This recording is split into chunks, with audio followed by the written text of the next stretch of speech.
Alright guys, before I show you how to complete the second example, I would like to remind you that, again, when we find the area between two curves, we take the top curve minus the bottom curve and integrate that to give us the area between two curves. Okay, let's go on to example 2. It's always nice to draw a diagram before you start so you know exactly what you're doing. Let's go ahead and draw an XY axis, and let's make sure that everything is satisfied. So here's my x-axis, here's my y-axis. I want to find the area of the region that's bounded by the y-axis, so it's bounded by this. The line y equals to 8, 4, 8. So I also want it to be bound by this line, which is y equals to 8. Let me draw this over here.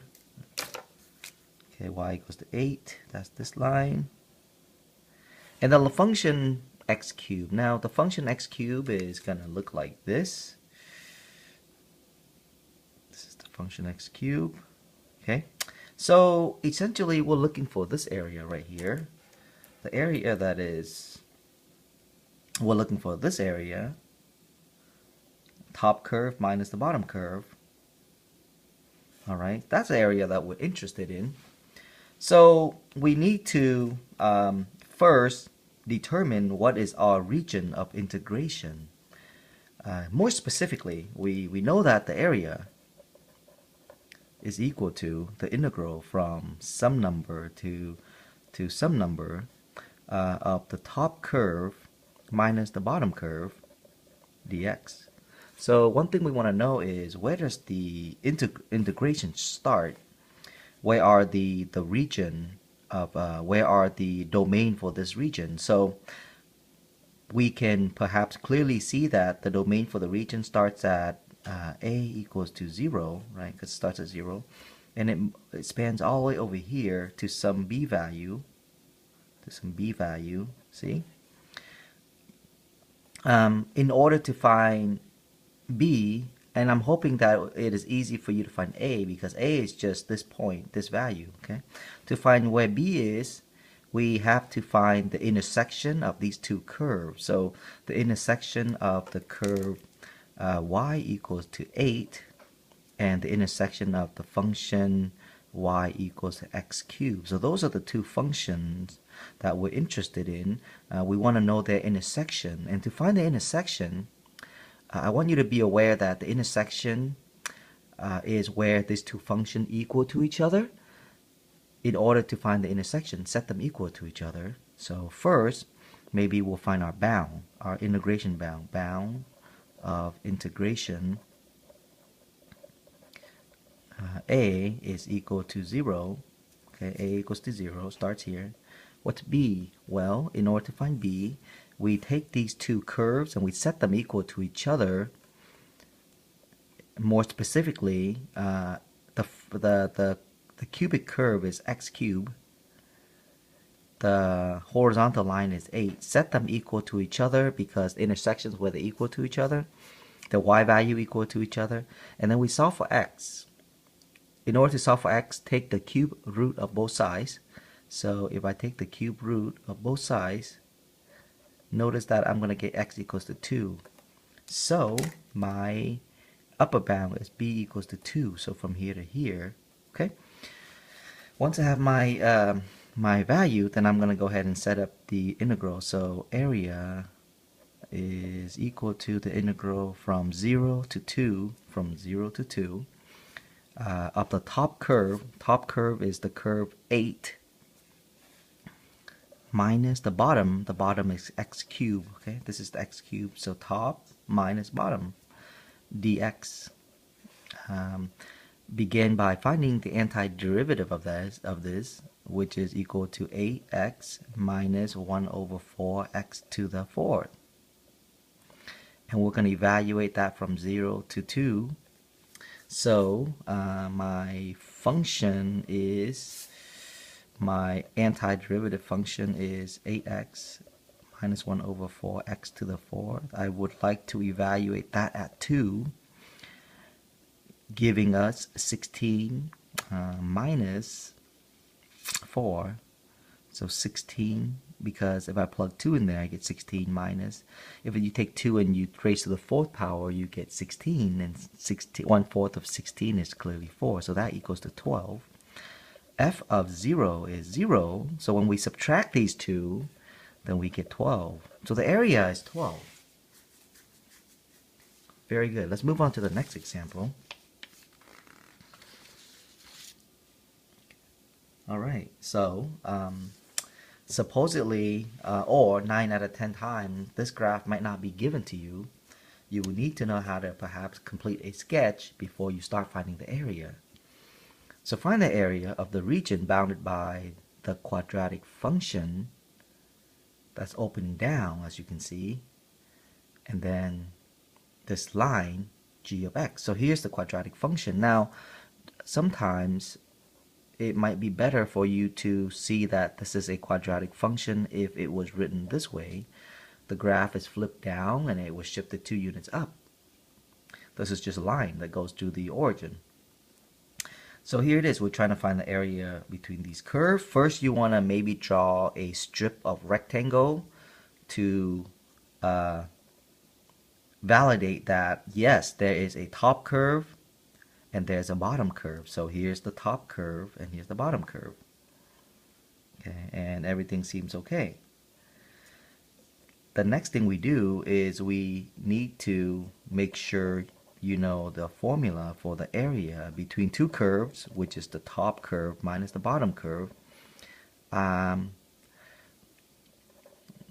Once again, this is the top curve because this is the top, see? And then the other one's the bottom. The next step is to find your region of integration. So we know that it's going to be from here to there, okay, because that's where the curve is defined. So here's your A and here's your B.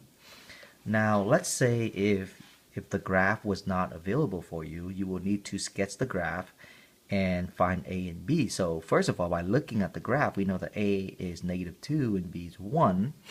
But let's say if you did not know that, then what you can do is you can find the bound by setting the two functions equal to each other. I will be taking f of x and setting that equal to g of x, and then I solve for x. As you can see, this becomes a quadratic, so to solve for x, you have to move everything to the right. More specifically, you got to set it equal to 0, factor this, x plus 2, x minus 1, so x equals to -2 and x equals to 1. These are our bound. These are our, your A value and then your B value. Okay, so now you found the bound. So the next thing we do is we go ahead and we find the area by setting up the integral appropriately. The integral from -2 to 1 of your top curve, which is going to be 2 minus x squared, minus your bottom curve, which is x, dx. So this will equal to 2x minus 1/3x cubed minus 1/2x squared. I take the antiderivative of each term, evaluate that from -2 to 1. So your antiderivative function is 2x minus 1/3x cubed minus 1/2x squared. Take this and evaluate it at 1. We get, I'm gonna do it using my calculator so we don't have to waste too much time here. 2 times 1 minus 1/3 times, so it's just going to be 2 minus 1/3 minus 1/2, and we get about 1 and 1/6, 1 and 0.166, and that's going to be that's going to be 1 and 1/6. 1 and 1/6. So 1 and 1/6, that would be 7/6. 7/6. Okay. Replace this with f at -2. Let's see what that gives us. 2 times -2 is going to be -4. -4. -4 plus or minus or plus, because when you plug in a negative number in here, you're going to get a negative. With that negative, it's going to be a plus. So plus 8/3, and then minus 2, you're going to get 2 there. It's going to give us -3 and 0.3. So -3. So we get -3 and 0.3. 0.3 is 1/3. So together it's actually 10, -10/3. Okay. And to evaluate these integral, we have to subtract these two numbers. When you subtract these two numbers, so f of 1 minus f of -2, we're taking 7/6 plus, because subtracting a negative is adding, 10/3, find a common denominator, 27/6, which is the area of that region. Now, this last problem is actually pretty interesting, because this curve is a little bit different from the one that we've worked with. I want you to kind of be aware that there is no top curve for this specific region, and so we have to perhaps modify or tweak this problem a little bit. But let's see what they want us to find. Find the area of the region bounded by the curve y equals to x minus 1, which is this curve right here.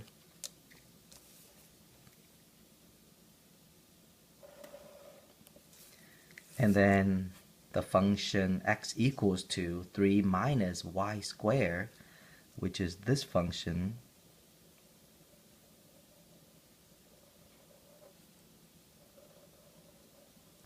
Now, the problem with this specific problem is we don't have a definite top curve and a definite bottom curve. What I mean by that is, if you look at the strips of rectangle from maybe from here up to here, then yes, there is a top curve, there's a bottom curve, top curve, bottom curve. The line is the top curve, the quadratic is the bottom curve. However, when you get over here to this region, this is not the line, this is the same curve. Okay, there's no specific two unique curve, one is on top and one is on the bottom. Compare that to this problem. So we cannot use the formula that we have established to find the area between two curves here, because more specifically, this is not between two curves, it's just one single curve. However, if you imagine turning the graph this way, then what do you know? Well, there is a top curve and there is a bottom curve. Alright, so that would be our top curve and this would be our bottom curve. Alright, well, when you turn the graph this way, you can have that ability to recognize that there's a top curve and bottom curve by perhaps thinking of your strips of rectangle as being this direction. See how there's a top curve and bottom curve? Top curve, bottom curve, top curve, bottom curve, top curve, bottom curve. Alright, so because of that, we have to kind of modify our problem a little bit. Now, we have to kind of turn the graph this way, And so we have to perhaps modify our formula to find the area. More specifically, we think of the area as the integral from C to D of, perhaps in this case, the right curve, right function minus the left function. And then we have to integrate that with respect to dy, because our rectangle is with respect to the y direction. This is the right curve, but if we turn it this way, then that's really the top curve. All right? And it has to be with respect to dy because the rectangle is it's perpendicular to the y-axis. Now, all we have to do is, and by the way, we haven't talked about how to find C and D. C is this value. This value is the D value, the upper bound, and this value right here is the lower bound, your C. Okay? So, in order for us to find out what C and D's are, we need to first we have to rewrite the function so that y is the independent variable. So step 1, rewrite, okay, when integrating with respect to dy, rewrite each function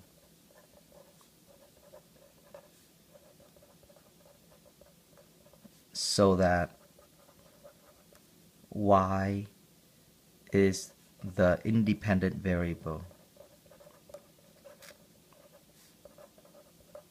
More specifically, what I mean by y is the independent variable is you have to solve for x. Okay, so let me take the first function here, which is the first function is y equals to x minus 1.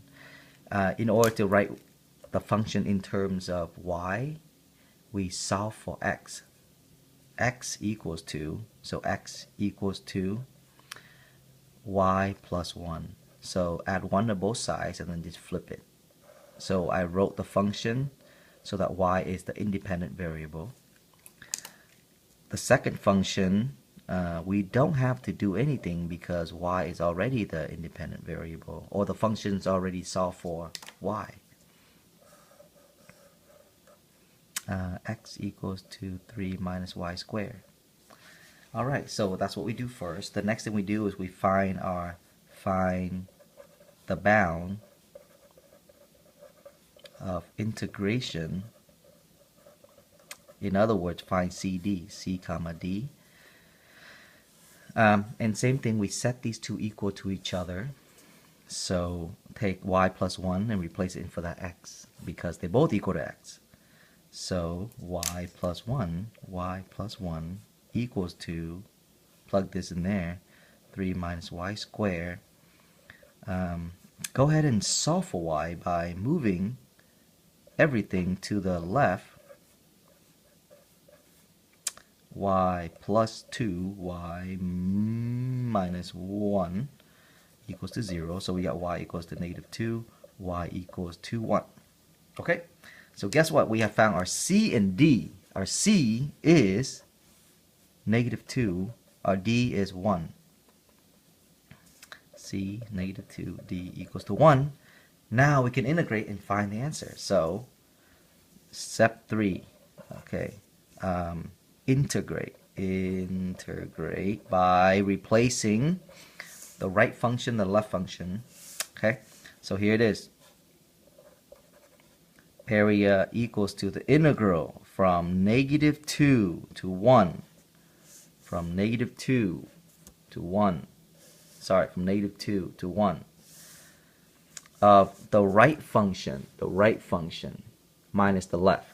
So this is the right function. This is the function 3 minus y squared. So 3 minus y squared is the right function. It is right here. So 3 minus y squared minus the left function. And the left function is a binomial, therefore I have to put it in a binomial. So the line is the left function, x minus 1. Oh, I'm sorry. Here's the left function, y plus 1. Y plus 1 dy. Integrate with respect to dy. Okay? So now we need to go ahead and integrate each term. That's going to give us 3y minus 1 over third y cubed. Distribute and integrate. So minus y squared over 2. Distribute, integrate y, and then integrate that from negative 2 to 1. And so we replace, we go ahead and we replace the antiderivative at 1 and see what we get. So if I do that, then I'm going to get 3 minus 1/3 minus 1/2 minus 1. So 2. So 3 minus 1/3 is going to be 2. 2 minus 1/2 is going to be too messy. So let's do it on a calculator so that we don't make mistakes. 2 minus 1 over 3 minus 1 over 2. So we get 1 and 1/6, which is 7 over 6. Now f at negative 2, f at negative 2 is going to give us negative 6 minus or plus, because when you plug in a negative 2, you're going to get a positive number here, plus 8 over 3 minus 2 plus 2. Minus 2 plus 2. So we get negative 3.33. So negative 3.33 is going to be it's going to be 10. It's going to be negative 10 over 3. And clearly, to find this integral, we subtract these two numbers. Subtract those two numbers will give us 27 over 6. Now I want you to try to relate this problem and this problem. They're very similar, and notice that we came up with the same answer, because one is just up and down, the other one's from right to left, and it should. Alright, that's the end of the area between two curves. See you guys next week.